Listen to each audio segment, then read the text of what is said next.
Felkészül Kecskeméti Zsani, Dávid Enikő, Fekete Gábor és Róth Ágnes még itt a midi mezőnyben.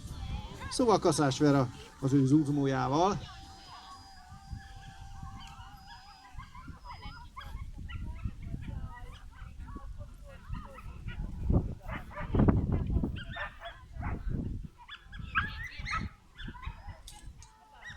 Az ott lepottyant, semmi baj. Gyerünk. Szépen, ügyesen, jó technikával, ahogy Verától ezt megszokhattuk. És a célegyenes, egy kicsit túlugattuk azt az akadályt, egy lépés még a boldogságig. Ne, azt a mindenit! Vera balra, kutya jobbra, közönségtől pedig jöhet a taps, mert amúgy szép volt, a többi mind, de kár érte, hogy így szállt a futam. Kecskeméti Zsani és